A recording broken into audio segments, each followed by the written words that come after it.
Well, many of the globe's major economic and social challenges remain unresolved following the meeting. Has the G7 simply become an expensive and overhyped talk fest? Well, to offer their views, we have two guests: Thomas Friant, co-chair of the Y7 Youth Summit and founder of the Open Diplomacy Institute, a think tank that specializes in globalization, and Arturo Villanueva, spokesperson for the Alternative G7 Summit, an NGO-based group that says the politics of the G7 is outdated and only at the service of the rich. Thanks very much to both of you for joining us on the program. Can I start with you, Thomas, first of all?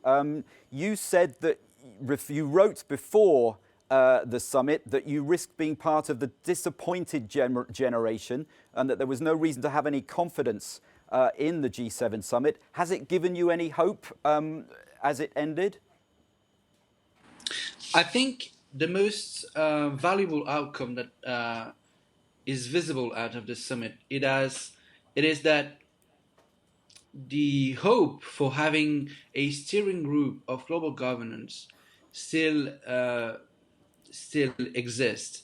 We were mostly afraid that the G7 would be actually splitted between remaining liberal democracies like France or Canada or Germany, with compared to other decreasingly liberal democracies, including the US, which is led now by a white supremacist president.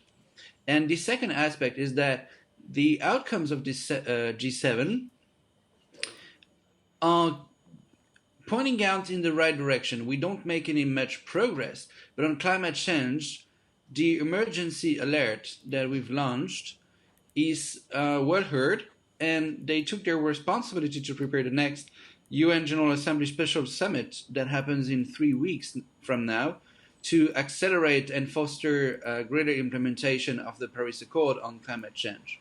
So I think our deception is still ahead of us, but this summit was not as deceptive as it could have been. Arturo Villanueva from the Alternative, the counter G7.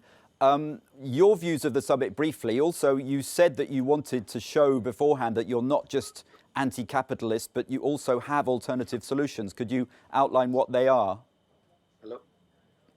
Yes, sorry? I lost you there.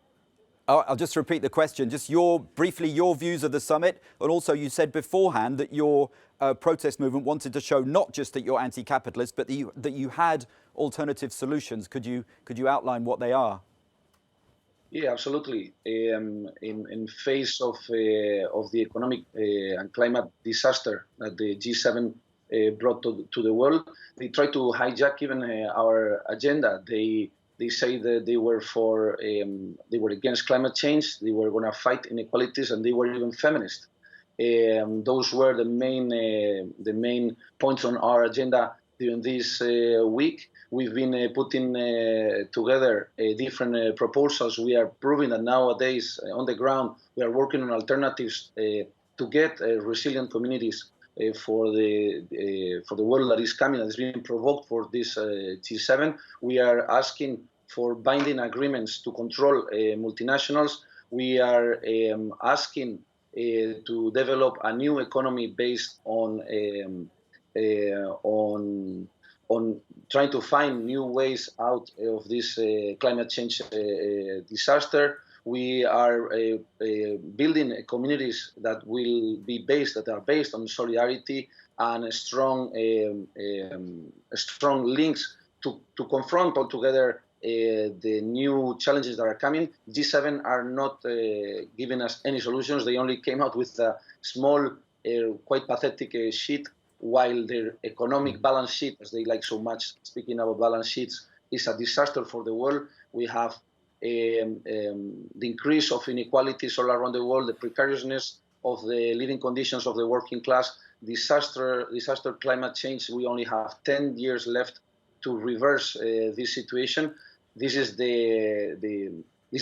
are the recipes which have been proved completely wrong by the G7. Thomas, Thomas Friant, let me just put that to you. Do you agree that there was no real progress on issues like that? You'd highlighted the main concerns for you beforehand as being the climate change challenge, as well as rising authoritarianism and the abuse of data, for instance. Do you see any progress on those fronts? I'll take it differently on authoritarianism. There's the issue, the most pressing issue of Hong Kong. And what is positive there is that the G7 group took a common stance towards China to recall the need for respect of one country, two system approach that was agreed in 1984, which is the basic thing we needed to do, because China is now questioning the liberal system in Hong Kong. So that was great. It was the minimum thing, and it was needed to support the UK in this fight. But as for climate crisis, I think we are not there. The President of the United States did not even attend the session on climate change, which means that there is this image of unity around the G7. When we talk about climate, it's actually a G6 plus one, with the US setting apart.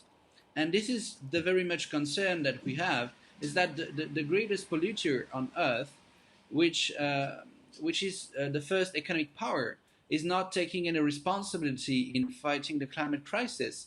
And this is the very much danger we've been pointing out, which gives us the sense of a no-hope generation in which we could grow up with summers and winters that are under climate disorder, where we cannot live in solidarity. Arturo, let me put to you, with the alternatives that you want to see. Next year, Donald Trump is going to be the host. He's talking about inviting Russia. Do you see any prospect that your alternative solutions are going to be addressed? How does it bode for next year as far as the G7 is concerned, do you think? Not at all, and we really don't expect anything from G7. As I said, they've proved completely wrong, and the balance sheet is an absolute disaster for the world. It brings the world to collapse.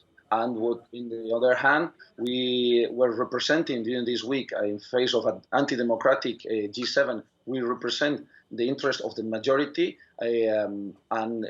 while they are being completely irresponsible, we are putting alternatives forward, and we believe nowadays, after 20 years of counter summits, we've arrived to a maturity where we have proposals where the majority of the people in the world are conscious of the precarious and urgent situation where the world finds itself.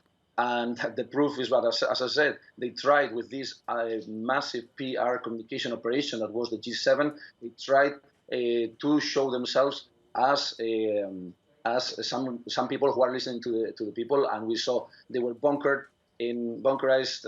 Biarritz with 15,000 policemen. They are completely detached from the people, while we are rooted in our communities and we are working and fighting this unjust system.